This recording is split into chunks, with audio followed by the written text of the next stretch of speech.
Saya 100 hari pertama Pak Jokowi itu, dia datang ke LIPI, kemudian menceritakan bahwa riset kita tidak perlu, kita ambil saja dari negara lain, tinggal kita beli dan sebagainya. Saya mengenal Jokowi langsung di situ.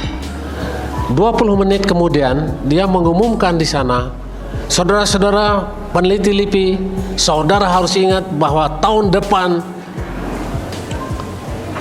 saudara dinaikkan anggarannya 2 kali lipat, dan tentu tepuk tangan semua, Pak. Tetapi saya kemudian dalam waktu 2 minggu meminta dia membuka Kongres Ilmu Pengetahuan Indonesia dengan mengatakan cerita tentang bagaimana Bung Karno pada zaman kita sangat melarat membangun IPTEK itu. Dia mau, tetapi kebohongannya yang kita lihat kemudian, dia tidak hadir dan tidak memberitahu. Saya hanya berhadapan dengan Teten Mas Duki dan Menseknek.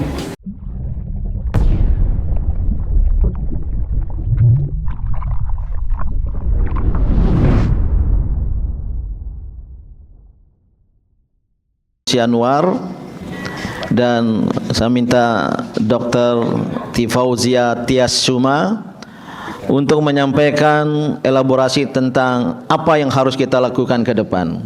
Silakan, sekitar 3 sampai 5 menit sejak Anda berbicara.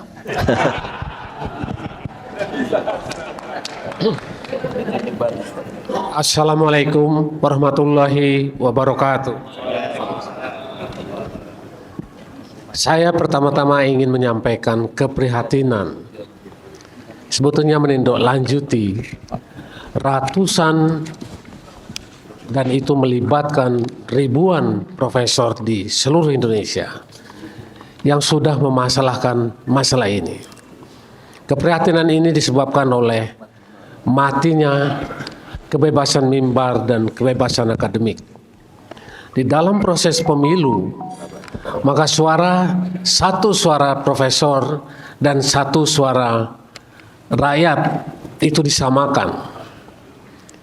Dan untuk mencapai itu semua, profesor-profesor itu terancam, tidak bisa bersuara, ditakut-takuti. Dan ini tidak terjadi bahkan pada zaman Orde Baru. Saya adalah di zaman Orde Baru sama Pak Didin itu adalah aktivis tahun 70-78. Kita kemudian mengatakan bahwa Soeharto harus membatasi kekuasaannya. Dan saya adalah salah satu yang divonis dengan menggunakan undang-undang subversif. Masuk penjara.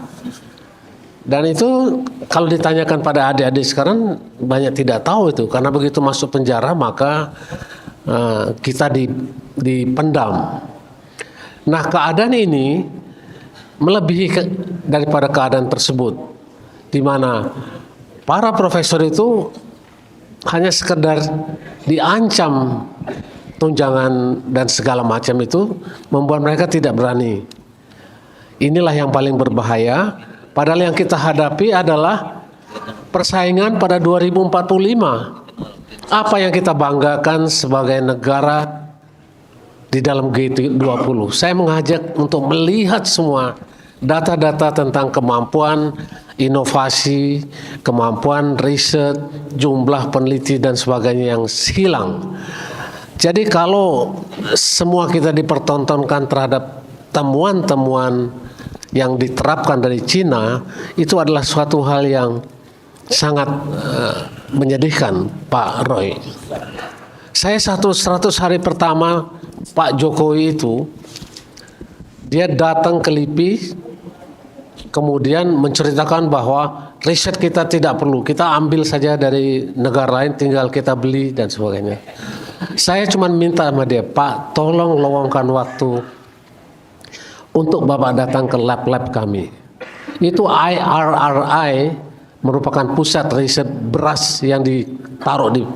Itu adalah ahli-ahlinya orang-orang kita, Pak. Kenapa hasil riset kita tidak masuk ke dalam itu? Bapak datang, teman. Saya mengenal Jokowi langsung di situ. 20 menit kemudian dia mengumumkan di sana, saudara-saudara peneliti LIPI, saudara harus ingat bahwa tahun depan saudara dinaikkan anggarannya 2 kali lipat, dan tentu tepuk tangan semua, Pak. Tetapi saya kemudian dalam waktu 2 minggu meminta dia membuka Kongres Ilmu Pengetahuan Indonesia dengan mengatakan cerita tentang bagaimana Bung Karno pada zaman kita sangat melarat membangun IPTEK itu. Dia mau, tetapi kebohongannya yang kita lihat kemudian, dia tidak hadir dan tidak memberitahu. Saya hanya berhadapan dengan Teten Mas Duki dan Menseknek, yang tugasnya itu adalah menyetem bagaimana pidatonya itu supaya jangan ketinggian. Dan itu kemudian setelah 100 tahun itu seluruh sikap Jokowi itu adalah persis seperti itu. Ini saya katakan di sini karena kita dibohongi, dan kalau orang ada yang menemukan kejahatan itu setelah 9 tahun, saya adalah dalam 100 tahun pertama, 100 hari pertama, dan Kementerian Riset dan Teknologi itu dibubarkan begitu saja. Inilah Pak Din, saya kira dari saya. Terima kasih. Terima kasih. Waktu Mas Lukman Hakim masuk penjara sebagai aktivis mahasiswa dulu, saya dapat pastikan Jenderal Fahru Rozi belum jadi wakil Panglima ABRI. Silakan Prof. Didin S. Damanhuri, terutama menyoroti kecurangan TSM itu kita buktikan. Baik, terima kasih Pak Din dan para tokoh bangsa, teman-teman media. Saya ingin share di dalam kesempatan yang sangat baik ini tentang apa yang disebut dengan TSM, terstruktur, sistematik, dan masif. Jadi menurut saya memang kecurangan ini sudah bersifat TSM. Mengapa? Terstruktur karena sebenarnya jauh sebelum diumumkan para capres, cawapres, sudah terjadi gerakan yang favorable terhadap paslon tertentu. Apa yang dilakukan? Presiden mengendorse calon-calon yang favorable, yang bisa melanjutkan kekuasaannya. Sebenarnya ide awalnya adalah 3 periode. Itu sudah lebih dari setahun didengungkan. Tapi rupanya tidak memperoleh ada dukungan, tetapi kemudian diveto oleh salah seorang ketua umum partai dan akhirnya tidak bisa dilanjutkan. Kemudian berubah menjadi apa yang disebut dengan penundaan pemilu, itu pun gagal. Tapi setelah itu idenya adalah bagaimana melestarikan kekuasaan lewat anaknya. Dan setelah itu MK menjadi instrumen untuk melegitimasi putranya itu menjadi cawapres, walaupun secara regulasi tidak memungkinkan. Tetapi di situ pamannya sudah kita ketahui melancarkan dan memutuskan bahwa dia akhirnya sah. Walaupun kemudian MK-MK yang diketuai oleh Profesor Jimli Asidiki menyatakan terjadi pelanggaran etik yang berat dan dia dipecat sebagai ketua MK. Nah, celakanya KPU yang menjadi bagian dari instrumen melestarikan kekuasaan tersebut itu meloloskan putra presiden ini menjadi cawapres, dan kemudian KPU meloloskannya, yang kemudian hari DPKP mengatakan ini adalah terjadi pelanggaran etik berat.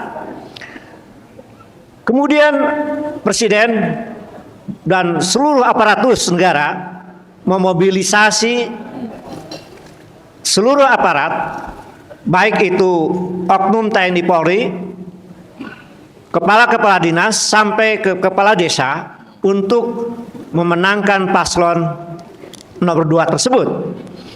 Tidak selesai sampai di situ, presiden sekian menteri terlibat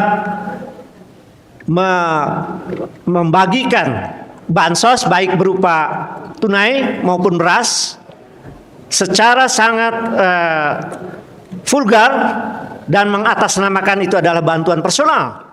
Padahal bahkan itu di depan istana. Padahal menurut regulasi yang ada, bansos hanya bisa dibagikan kepada rakyat yang menjadi haknya, yaitu secara impersonal lewat pos. Tidak ada personalisasi dari bantuan sosial, apalagi politisasi, dan itu adalah penyalahgunaan kekuasaan yang nanti bisa dibuktikan itu adalah korup. Kemudian tidak berhenti sampai di situ. Ini adalah apa yang disebut dengan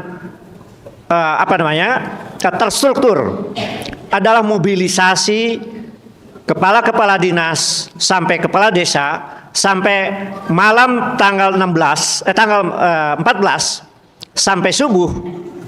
Banyak sekali saksi beras ataupun uang yang sudah diamplopi itu secara masif dibagikan di seluruh desa-desa di seluruh daerah, bahkan dibisiki dengan bansos ataupun pembagian itu bahwa apabila bukan paslon 02 melanjutkan pemerintahan, maka bansos akan dihentikan. Jadi ini sebuah framing yang jahat sekali, yang memihak, dan itu tidak dibenarkan secara undang-undang. Kemudian sampai di situ tentang terstruktur ilustrasinya. Lalu kemudian yang kedua adalah apa yang disebut dengan sistematik. Jadi ini adalah well planned, perencanaan yang sangat dilakukan sejak awal, bahkan hampir setahun yang menjelang pencoblosan terjadi mobilisasi lembaga-lembaga survei yang buktinya hampir semua lembaga survei tidak bisa menceritakan tentang sumber dananya, tapi itu diduga didanai oleh dana dari CSR BUMN, dan kemudian mereka melakukan sebuah manipulasi survei dengan cara-cara di mana saya sebagai pengajar metodologi penelitian puluhan tahun, saya tahu betul bahwa metode samplingnya adalah manipulatif, yaitu dipersiapkan di wilayah tertentu, dan ada orang-orang yang dipersiapkan untuk siapa responden yang bahkan di briefing bagaimana menjawab kuesioner yang sifatnya juga tertutup. Misalnya sejak awal elektabilitas capres itu digiring pada endorsement dari presiden. Itu berganti-ganti memang, tapi menjelang beberapa bulan pemilihan akhirnya, kemudian elektabilitas oleh para lembaga survei itu terarah pada satu nama. Jadi berganti nama sebelumnya, lalu kita tahu akhirnya nama 02 itu. Nah, ada lagi cawapres pun sebenarnya bersekian nama, elektabilitas dimunculkan, tapi ketika sudah terjadi atau menjelang keterpilihan di MK itu, nama itu kemudian lembaga-lembaga survei memframing dan menggiring, akhirnya nama Gibran Rakabuming Raka itulah yang kemudian yang paling tinggi elektabilitasnya. Bukankah ini adalah sebuah cara yang sistematik, terstruktur untuk menggiring elektabilitas dari capres dan cawapres? Dan itu kemudian melibatkan bukan hanya yang bersifat manual, tapi tadi Pak Roy Suryo mengatakan juga elektronik. Kita tahu akhirnya bahwa menjelang pencoblosan terjadilah juga drama dari lembaga survei yang mengatakan akan terjadi satu putaran keterpilihan capres-cawapres itu. Jadi ini memang dengan manipulasi statistik.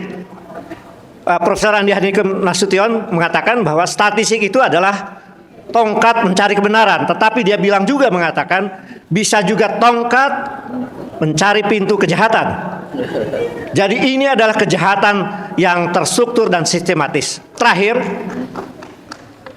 ternyata baik manual maupun digital itu melibatkan KPPS. Salah satu laporan dari daerah yang saya terima dari daerah-daerah mengatakan memang Sirekap itu ketika kepala KPPS mau mengakhiri pencoblosan, kalau ditekan nomor 3 itu tidak terjadi apa-apa. Tapi kalau 1 dan 3 ditekan, maka yang bertambah itu adalah calon nomor 2. Jadi ini laporan dari lapangan, saya bukan ahli teknologi informasi, tetapi mengkonfirmasi bahwa Sirekap itu, bahkan digital instrumen itu menjadi instrumen kejahatan di dalam kecurangan pemilu 2024 itu. Dan itu bersifat masif karena baik itu penggiringan lewat bantuan sosial, penggiringan bahkan dengan intimidasi lewat aparat untuk memilih calon tertentu, itu dilakukan dari seluruh Nusantara ini, jadi bersifat masif. Jadi menurut saya memang secara saintifik TSM itu memenuhi syarat, dan pernyataan yang hari ini disampaikan bahwa tuntutan kecurangan yang bersifat TSM ini adalah valid, dan itu memenuhi syarat saya kira untuk mendiskualifikasi calon tertentu dengan kecurangan yang bersifat terstruktur, sistematik, dan masif. Terima kasih. Assalamualaikum warahmatullahi wabarakatuh. Waalaikumsalam. Terima kasih Profesor Dr. Didin S. Damanhuri. Sebelum saya lanjutkan, saya lihat Umi Elvi Sukaisi ya, dan Fitria. Mohon dapat naik ke atas panggung ya, mewakili seniman budayawan. Tolong dibantu ya kursinya. Ya. Ya. Tapi mohon maaf pada kesempatan ini tidak akan diminta untuk menyanyi. Melengkapi ya pembuktian adanya kecurangan terstruktur, sistematis dan masif, saya mohon kesediaan Jenderal Fahru Rozi untuk menambahkan mungkin dari sisi yang belum disampaikan tadi. Assalamualaikum warahmatullahi wabarakatuh. Waalaikumsalam. Selamat siang dan salam sejahtera untuk kita semua. Terima kasih Pak Din. Saya hanya ingin menambahkan beberapa hal. Memang saya lihat produk ini, apa yang kita lakukan bahasanya agak soft gitu ya. Ya kata gaya Pak Din agak sopan-sopan gitu. Memang bangsa Indonesia harus sopan gitu. Tapi jangan sangka bahwa di dalamnya banyak makna-makna yang sangat dalam. Contohnya misalnya di PON 3, di PON kita mengatakan menggiring kepada sanksi hukum. Nanti produknya akan banyak. Bisa satu, mendiskualifikasi pasangan calon nomor 2. Kedua, bisa juga kita menyatakan ternyata setelah diproses hukum bahwa ini pemilu harus dinyatakan tidak sah, misalnya itu. Ketiga, bisa juga dengan ini kemudian menghasilkan sebuah, mohon maaf kalau agak tajam, kalau memang bukti-buktinya sangat kuat, mohon maaf sekali, pemakzulan Presiden Joko Widodo. Ya. Di PON ini juga semua menyebut pelanggaran. Tapi jangan lupa, menurut saya di dalamnya sebagaimana diungkap tadi, banyak di dalamnya bukan sekedar pelanggaran, tapi kejahatan politik yang ada di dalam ini. Dan ini perlu diwaspadai bahwa meskipun bahasanya agak jinak, gitu enteng-enteng, tetapi konsekuensinya daripada proses hukum itu nanti akan implikasinya akan sangat banyak. Hal lain yang ingin saya tambahkan, kita semua terkejut, mantan-mantan punawirawan, mantan-mantan TNI dan polisi ini sangat terkejut. Begitu belakangan melihat teman-teman anak-anak muda, mahasiswa yang unjuk rasa, kok dihadapkan dengan preman. Kalau saya jadi TNI, saya malu loh, kok preman yang dihadapkan. Nggak boleh dong. Kan dia nggak terukur.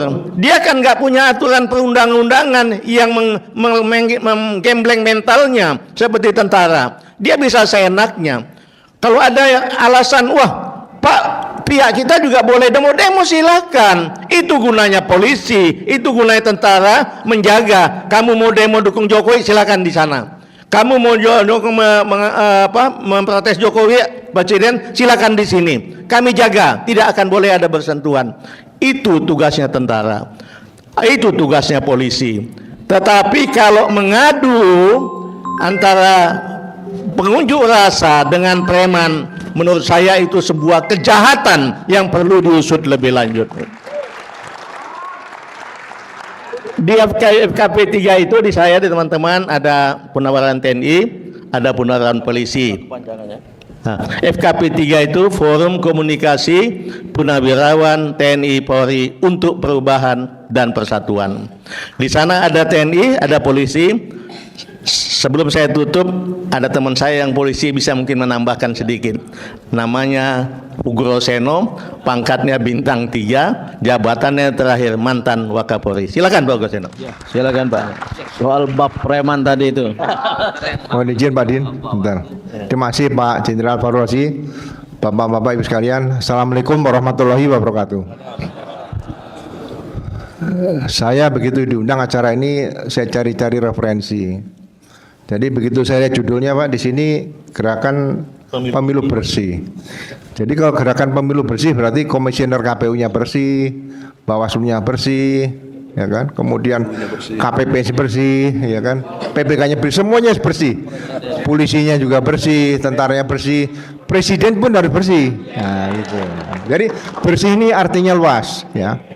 Jadi apa yang disampaikan tadi sebetulnya dengan Sirekap yang bermasalah tadi itu saya baca di Undang-Undang Nomor 7 Tahun 2017 itu adalah sudah terjadi pidana pemilu, ya kan?